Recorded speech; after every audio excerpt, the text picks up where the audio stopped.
Estimadas senadoras y diputadas, estimados senadores y diputados, muy buenos días a todas y todos.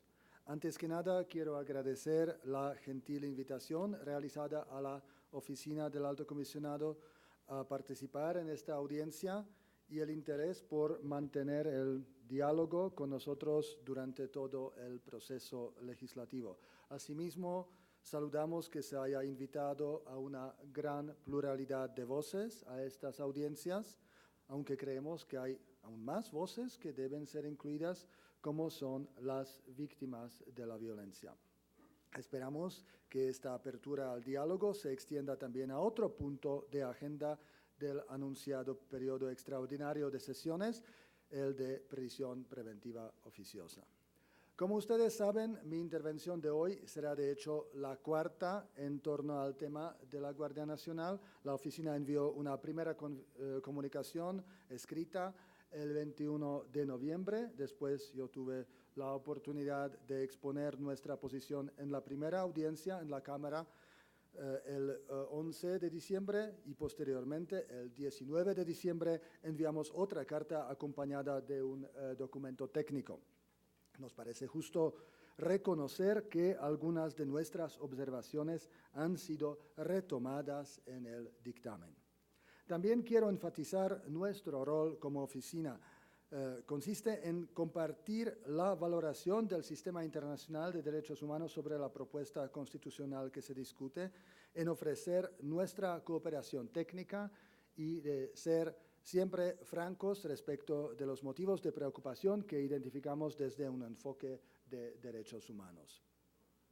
Desde la audiencia precedente en la que participé han ocurrido dos hechos importantes. Por un lado, los mencionados cambios en el dictamen, reitero, algunos de ellos muy positivos, y por otro lado, las sentencias dictadas por la Corte Interamericana de Derechos Humanos en los casos Alvarado Espinosa y otros contra México, y Trueba Arciniega y otros contra México, casos de desaparición forzada y ejecución extrajudicial perpetrados por militares en tareas de seguridad.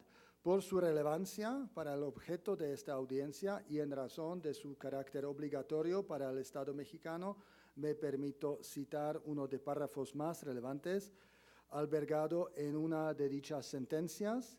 Dice la Corte Interamericana en el caso Alvarado, cito: la Corte reafirma que el mantenimiento del orden público interno y la seguridad ciudadana deben estar primariamente reservados a los cuerpos policiales civiles.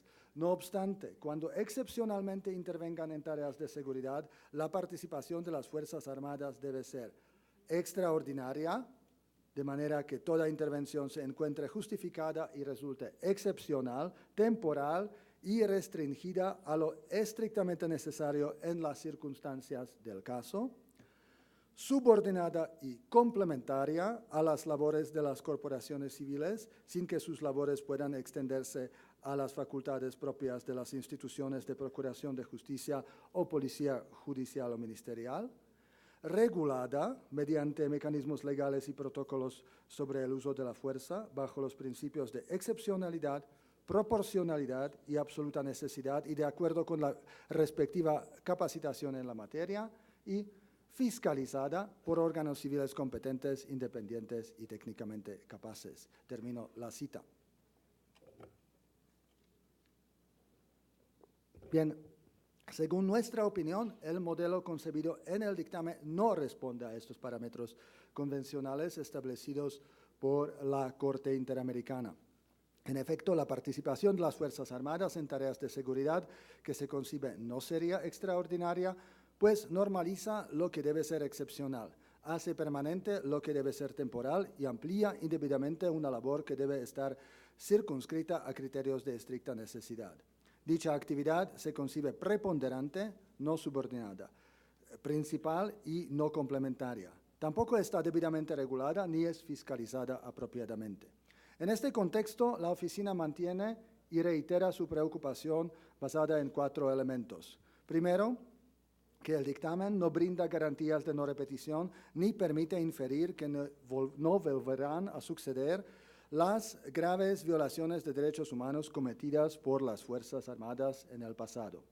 Segundo, que la fusión de la Policía Federal con las policías militares debilite los esfuerzos de construir y fortalecer a las corporaciones civiles, que según nuestra oficina y otras instancias internacionales de derechos humanos el país necesita.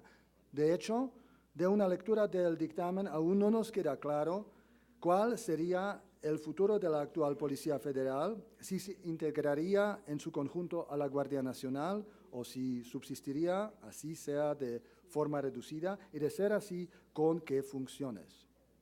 Tercero, la preocupación por el impacto que en la investigación del delito y el sistema de justicia penal llegaría a tener la reforma. Y cuarto, la preocupación por la idoneidad y la efectividad de la medida propuesta para abordar la inseguridad.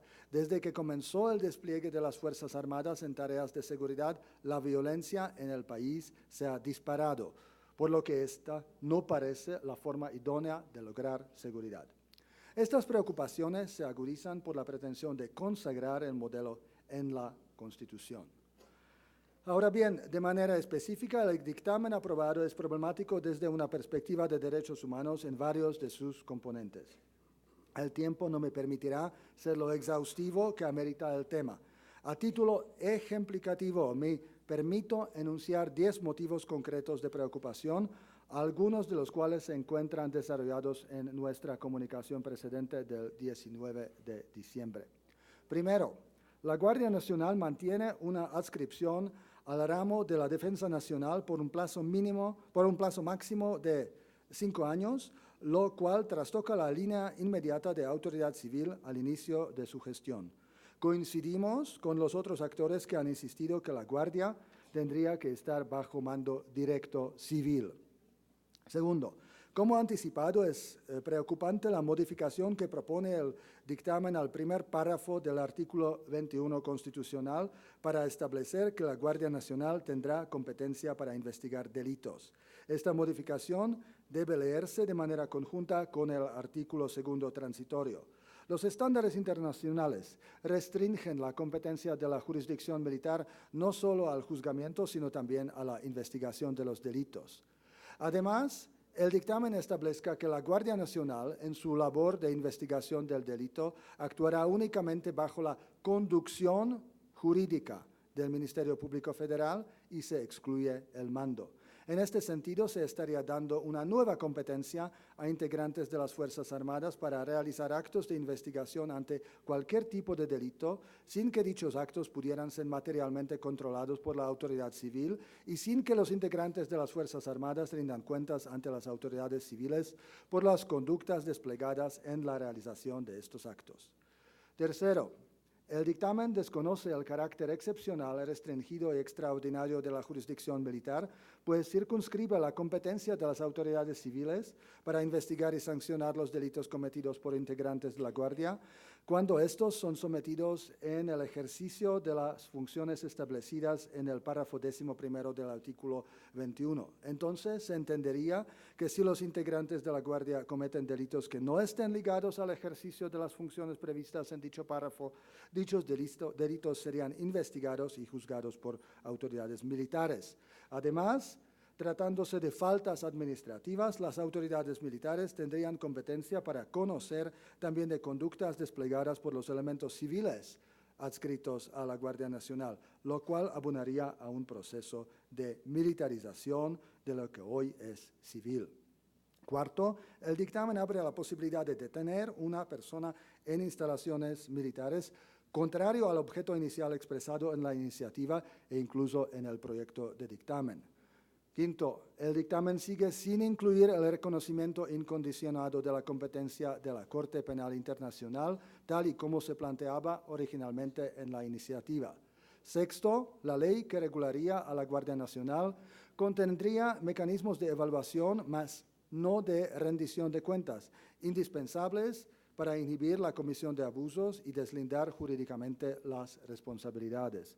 7. El dictamen prevé insuficientes mecanismos de control político a cargo del Congreso. 8. Una misión tan irrelevante como la Lo es, la relativa al régimen de fortalecimiento de las corporaciones civiles coloca plazos laxos que debieran ajustarse y es imprecisa en torno a sus objetivos y formas de alcanzarlos.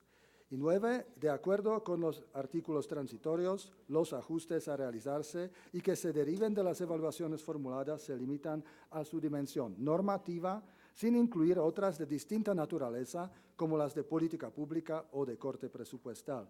Y 10, yo sé que estoy terminando, la oficina sí saludó desde que se presentó la iniciativa la pretensión de regular el uso de la fuerza y el registro de detención e hizo una invitación a robustecer dicho objetivo. Sin embargo, el dictamen sigue sin contemplar en el artículo 73 la facultad explícita del Congreso para legislar en ambas materias con un alcance nacional.